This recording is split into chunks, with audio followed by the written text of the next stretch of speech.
बैठा हूँ यहाँ से आधा किलोमीटर पे प्रधानमंत्री रहते हैं, आधा किलोमीटर पे राष्ट्रपति रहते हैं। कि दूसरे से करते हैं प्यार हम, एक दूसरे के लिए बेकरार हम, एक दूसरे के वास्ते मरना पड़े तो है तैयार हम। राजनीति में आना न मेरा शौक था, गोपनीय, अति विश्वसनीय, अति संवेदनशील विभाग में तीसरा चुनाव हो सकता है। मगर नई दिल्ली विधानसभा को यदि अलग अलग हिस्सों में बांटा जाए तो 8 वार्ड बनेंगे। इधर साला फोन का घंटी बहुत सुनाई देता है। तुमको मालूम कि ये साला फोन का घंटी बहुत गलत चीज बना है दुनिया में। ओ उधर आदमी सोचता कुछ हो रहे, करता कुछ हो रहे, कहता कुछ हो रहे। ये साला फोन का घंटी बहुत गलत चीज बनाया। नमस्कार मित्रांनो, माझं नाव आहे भागवत जुंबड। विधानसभा विशेष ह्या कार्यक्रमामध्ये महाराष्ट्राचं इलेक्शन आपण कव्हर केलं, त्यानंतर आता आपण दिल्लीचं इलेक्शन कव्हर करतोय आणि एक फार म्हणजे एक काय म्हणते एक वेगळं व्यक्तिमत्व मला इथे भेटलं।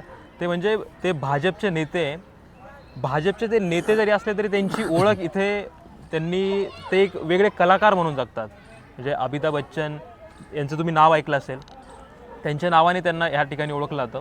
तर अशा एका कलाकार माणसाचा आणि एका कलाकार नेत्याचा इंटरव्ह्यू, त्यांचं जीवन कशा पद्धतीने राहिलं, दिल्लीचं इलेक्शन आताच्या सध्याच्या घडीला जे चालू आहे त्याबद्दलही त्यांच्याशी आपण चर्चा करणार आहोत।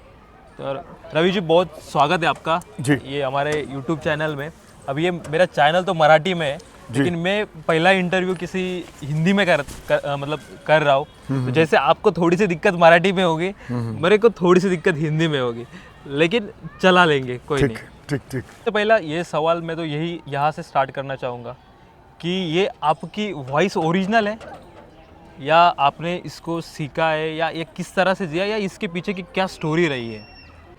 स्कूल टाइम में मैं बच्चन साहब को कॉपी किया करता था। ओके।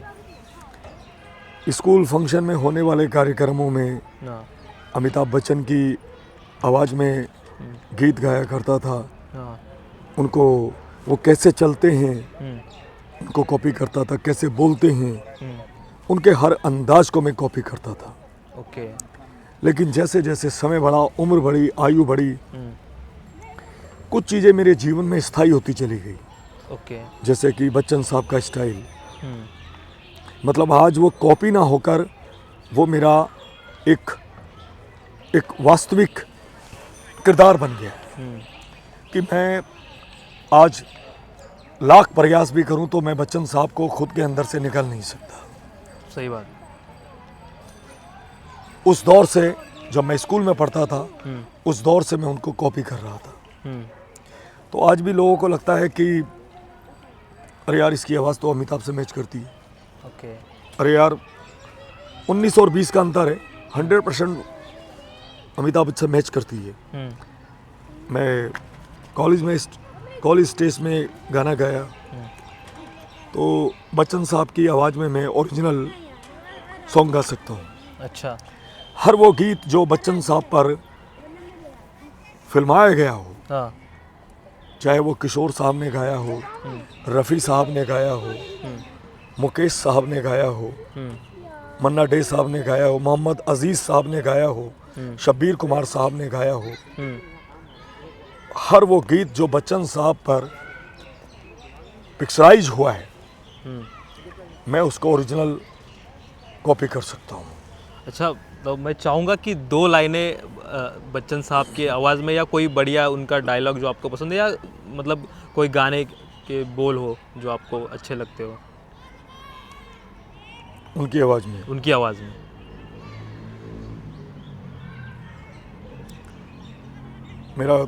वैसे तो मेरा गला चुनावी हाँ।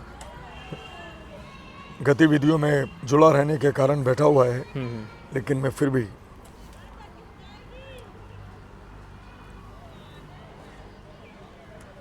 एक दूसरे से करते हैं प्यार हम, एक दूसरे के लिए बेकरार हम, एक दूसरे के वास्ते मरना पड़े तो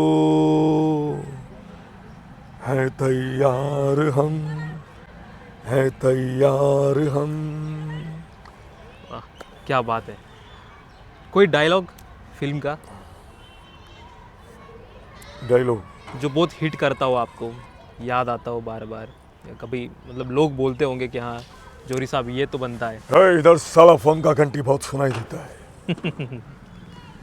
तुमको मालूम कि ये साला फोन का घंटी बहुत गलत चीज बना है दुनिया में। ओ उधर आदमी सोचता कुछ हो रहे, करता कुछ हो रहे, कहता कुछ हो रहे। ये साला फोन का घंटी बहुत गलत चीज बनाया मालूम। बहुत सही। अच्छा, जौहरी साहब ये मतलब कॉलेज टाइम का कलाकार बंदा राजनीति का कलाकार बनने की ओर, मतलब वो क्या वो स्टेप्स थी, क्या वो सफ़र था, थोड़ा सुनना अच्छा लगेगा वो भी। राजनीति में आना न मेरा शौक था न मेरा उद्देश्य था। मैंने राजनीति पढ़ी है, राजनीति के उसूल जानता हूँ। मैंने गरीबी की धूप छांव देखी है। तो 20 साल मैंने चाय की रेहड़ी लगाई। लेडी हार्डिंग अस्पताल के आपातकालीन गेट पर पूरी रात में रेहड़ी लगाता था और सुबह 7 बजे स्कूल जाता था। तो मेरा जीवन जो है बड़ा संघर्षशील रहा और अनेकों बार प्रशासन और पुलिस से प्रताड़ित हुआ, माता पिता प्रताड़ित हुए। तो अनेकों अवसरों पर मुझे ऐसा लगा कि हम 100% सही होने पर भी हम प्रताड़ित हुए।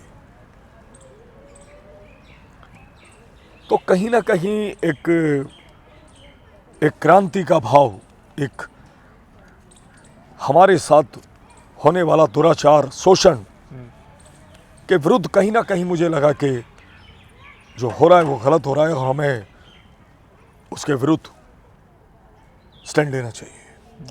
तो मुझे धीरे धीरे धीरे धीरे जिस तरह से शुरुआत अपने साथ हुए दुराचार के खिलाफ आवाज़ उठाने से हुई, धीरे धीरे मैं लोगों की आवाज़ बनने लगा और आवाज़ बनता चला गया। लोगों में मेरे प्रति विश्वसनीयता पैदा हो गई कि इस पूरे मोहल्ले में एक आदमी ऐसा है जिसकी आवाज़ जितनी ऊंची मोहल्ले के अंदर होती है उससे ज़्यादा ऊंची आवाज़ पुलिस स्टेशन में होती है। तो एक बहुत ही भयभीत, मतलब निडर, साहसिक व्यक्ति है हमारे बीच में। आयु कम हो सकती है मगर बड़ा साहस वाला व्यक्ति है। तो कहीं ना कहीं धीरे धीरे धीरे धीरे जनता से मेरा जुड़ाव होता गया और जुड़ाव ने कहीं ना कहीं मुझे एक प्रतिनिधित्व के तौर पे मुझे स्थापित किया। Okay, so why you choose BJP? मैं भारतीय जनता पार्टी की विचारधारा के साथ हूँ। Not only with the BJP, I basically join the BJP, basically ideology with the BJP. कि भारतीय जनता पार्टी की जो एकमात्र विचारधारा है, पूरे भारतवर्ष को, संपूर्ण भारत को एक सूत्र में बांध कर लेकर चलने की विचारधारा, भारत को हिंदू राष्ट्र घोषित करने की विचारधारा, और कहीं ना कहीं जिस तरह से माननीय लाल कृष्ण आडवाणी जी ने मंदिर आंदोलन किया देश में, और कहीं ना कहीं हिंदू जागा, देश जागा, और एक ऐसा अलग जागा कि कहीं ना कहीं पूरे भारत में हिंदू एक हो गया, पूरा राष्ट्र जो है कहीं ना कहीं हिंदूमय हो गया। और ये अराजकतावादी ताकतों के, देश विरोधी ताकतों के लिए एक चुनौती बना, जो 70 वर्षों से देश को लूट रही थी, देश को नोच नोच के खा रही थी। भारत की गाड़ी कमाई को विदेशों में सप्लाई कर रही थी। ऐसी ताकतों का देश पर राज था जो हमारे 2 उनके 12 वालों पर पूरी तरह फिदा थे। मैंने पढ़ा कि पार्टीशन 2 धर्मों के आधार पर हुआ, उसके बावजूद भी मौजूदा सरकार 70 सालों तक जो देश पर राज कर रही थी वो उनके 12 वालों पर फिदा थी। और आज स्थिति वर्तमान में ये है कि आज वो हमारे बराबरी की स्थिति में है और हमें चुनौती दे रहे हैं। देश में अलग अलग हिस्सों पर आए दिन दंगे होते हैं, आए दिन फसाद होते हैं। मैं किसी समुदाय विशेष के खिलाफ नहीं हूँ, मैं किसी जाति विशेष के खिलाफ नहीं हूँ। मैं भी इंसानियत को मानने वाला हूँ, इंसानियत मेरे अंतर मन में है। मगर हर वो इंसान जो देश का दुश्मन है वो भारतवासी नहीं हो सकता, चाहे वो किसी भी जाति का हो, किसी भी धर्म का हो। सही बात। तो मेरे लिए राष्ट्र सर्वोपरि है, पहले राष्ट्र बाद में कास्ट। ओके। यदि राष्ट्र मेरा सुरक्षित है तो हम सुरक्षित हैं। मेरा देश मेरे लिए सर्वोपरि है। और वर्तमान में जो सरकार चल रही है यशस्वी प्रधानमंत्री नरेंद्र मोदी साहब की, जिसने आज पूरे विश्व में भारत का परचम लहराया, आज विश्व स्तर पर भारत एक ऐसा विश्व गुरु के रूप में स्थापित हुआ है जो आप देख रहे हैं, दुनिया देख रही है। सही बात। और मोदी जी का भारत का लोहा मान रही है। अब राजनीति का मुद्दा आया है, मतलब हम उस विषय पे आ ही गए, तो मैं एक सवाल पूछना चाहता हूँ। मतलब महाराष्ट्र हो, झारखंड हो, गुजरात हो या देश के कई राज्य हो, इसमें होने वाली राजनीति और दिल्ली में होने वाली राजनीति एकदम डिफरेंट है। और उसमें भी नई दिल्ली विधानसभा, मतलब हम लोग जब बाहर से देखते हैं तो कुछ अलग देखते हैं, जब हम यहाँ पे आते हैं तो कुछ अलग लगता है। तो नई दिल्ली विधानसभा की राजनीति आप किस तरह से समझाओगे लोगों को? मतलब हम थोड़ा एनडीएमसी क्या है, यहाँ पे दूसरे वो चुनाव नहीं होते, तो ये थोड़ा विस्तृत में ये भारत की जनता को आप बता पाओगे तो मुझे मतलब खुशी होगी, ये चीज़ समझा पाओगे यहाँ से। तो देखो, मैं पिछले 30 वर्षों से भाजपा का एक कार्यकर्ता हूँ और एक सामाजिक कार्यकर्ता भी हूँ। हमारी फाउंडेशन है दलित शोषित न्याय मंच, जिसके बैनर तले दबे कुचले समाज की आवाज़ को उठाते हैं।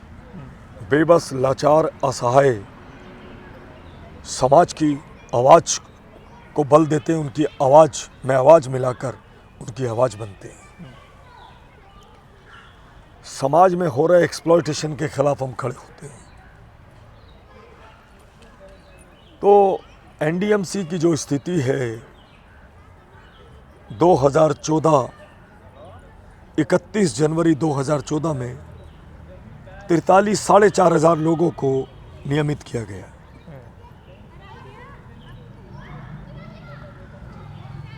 एनडीएमसी में भ्रष्टाचार चरम सीमा पर था, है और आगे रहेगा, इस पर अभी कुछ कहना मुश्किल। लेकिन वर्तमान में भ्रष्टाचार बड़े पैमाने पर है। 2014 से इतने बड़े पैमाने पर भ्रष्टाचार है कि इन 4300 लोगों में मालूम नहीं कितने कुछ नामालूम लोगों को पैसे के बल पर शामिल कर लिया गया और जिनको मूल रूप से अधिकार मिलना चाहिए था, एनडीएमसी प्रशासन में बैठे बेईमानों ने, माफियाओं ने उनके रिकॉर्ड गायब कर दी, किसी का पता बदल दिया, किसी के बाप के नाम की स्पेलिंग बदल दी, किसी के नाम की स्पेलिंग बदल दी और किसी के कार्य दिवसों में से कुछ महीने गायब कर दिए। तो वो कर्मचारी अपना रिकॉर्ड ही ढूंढता रहा, मारा मारा फिरता रहा और उसको समय पर रिकॉर्ड नहीं मिला और वो आरएमआर नियमित होने का जो अधिकार उसे मिलना था उससे वो वंचित रह गया, जिसको लेकर लोगों में रोष है। करुणामूलक आधार के कर्मचारी 5% का कोटा जो है वो नाकाफी है। 2013 से लेकर अब तक 5% का कोटा जो है, यदि वो नियमित रूप से लागू होता तो आज 1,500 लोग करुणामूलक आधार के कर्मचारी जो परिवार तबाह और बर्बाद हो गए हैं, परिवार का मुख्य आय का एकमात्र स्रोत जो है वो दुनिया से चला गया। सरकारी आवास छीन लिया गया। परिवार अपना निजी आवास ना होने के कारण सड़कों पर आ गया, झुग्गियों में चला गया। बच्चों की शिक्षा जो है वो अव्यवस्थित हो गई। वो शिक्षा छोड़कर रोजगार तलाशने में जुट गए। ऐसे 1,500 परिवार तब और बर्बाद हो गए। ऊपर से एनडीएमसी में काला कानून, एक दोस्त 230 दिन की मस्टोल देते हैं कंपैशनेट कर्मचारी को, एक 90 दिन की मस्टोल देते हैं। उसके बाद वो 20 साल तक घर बैठा रहेगा, सिर्फ पेंशन पर जिंदा रहेगा वो परिवार। इसको लेकर लोगों में भारी रोष है। एनडीएमसी नई दिल्ली नगर पालिका परिषद है। तो ये भी बताइए, आप लोग यहाँ पे पार्षद के चुनाव नहीं होते, एक कमेटी के द्वारा यहाँ तीसरा चुनाव नहीं होता है। पूरे भारत में 3 चुनाव होते हैं। पूरे भारतवर्ष में अकेली एकमात्र नई दिल्ली विधानसभा लुटियन जोन जिसे कहते हैं DIZ area, Delhi imperial zone, Delhi का शाही क्षेत्र, जहां मैं बैठा हूं यहाँ से आधा किलोमीटर पे प्रधानमंत्री रहते हैं, आधा किलोमीटर पे राष्ट्रपति रहते हैं। सुप्रीम कोर्ट, हाई कोर्ट मेरे अगल बगल में है। बावजूद इसके इतना बड़े पैमाने पर नई दिल्ली की जनता के साथ ये घोर अन्याय है। दिल्ली कैंटनमेंट बोर्ड में तीसरा चुनाव होता है। अति गोपनीय, अति विश्वसनीय, अति संवेदनशील विभाग में तीसरा चुनाव हो सकता है। मगर नई दिल्ली विधानसभा को यदि अलग अलग हिस्सों में बांटा जाए तो 8 वार्ड बनेंगे। अगर मौजूदा सरकार चाहे तो निर्वाचित सदस्य इन सारी समस्याओं का निवारण सरलता से कर पाएंगे। मगर यहाँ पर केंद्र शासित सरकार द्वारा एनडीएमसी में सदस्यों को नॉमिनेट किया जाता है, यानी कि थोपा जाता है, जबरन थोपा जाता है। मतलब आप अपनी पार्टी को क्रिटिसाइज कर रहे हो अभी? नो, बात सुनिएगा। थोपा शब्द इसलिए कह रहे हैं कि नई दिल्ली विधानसभा में हमारी ही सरकार केंद्र में बैठी है। स्थानीय कार्यकर्ताओं की अनदेखी, कहीं ना कहीं स्थानीय कार्यकर्ताओं के प्रति अविश्वसनीयता भी तो दर्शाती है ये बात। 50-50, 40-40 साल से कार्यकर्ता या पार्टी का झंडा उठाए घूम रहा है। निष्ठावान कार्यकर्ता, आत्मीयता के साथ लगा कार्यकर्ता, संपूर्ण आस्था के साथ, ईमानदारी के साथ लगा कार्यकर्ता, जो व्यापार की परवाह नहीं कर रहा, परिवार की परवाह नहीं कर रहा है, पार्टी पर सब कुछ न्यौछावर कर बैठा है वो कार्यकर्ता। ये बड़ी पीड़ा है इस विधानसभा के कार्यकर्ताओं की। बड़ी विपरीत स्थितियों में काम करते हैं। यहाँ कार्यकर्ता ढूंढे नहीं मिलता है। सारा पूरी नई दिल्ली विधानसभा गवर्नमेंट एकोमोडेशन है, सारे सरकारी कर्मचारी हैं जो सार्वजनिक रूप से मंच पर आने में कतराते हैं, राजनीतिक सभाओं से दूरी बनाते हैं, राजनीतिक रैलियों से दूरी बनाते हैं। बड़ी मुश्किल से यहाँ पे हम कार्यकर्ता जोड़ पाते हैं। हम यहाँ पर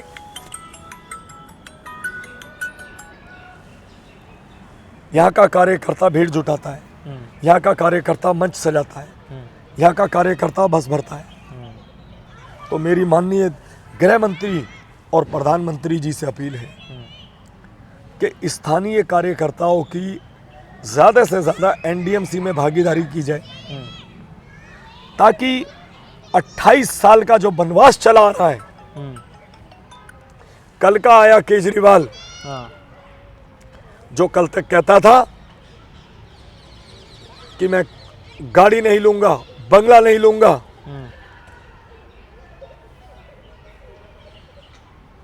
अपने कहे पर कायम नहीं रह सका।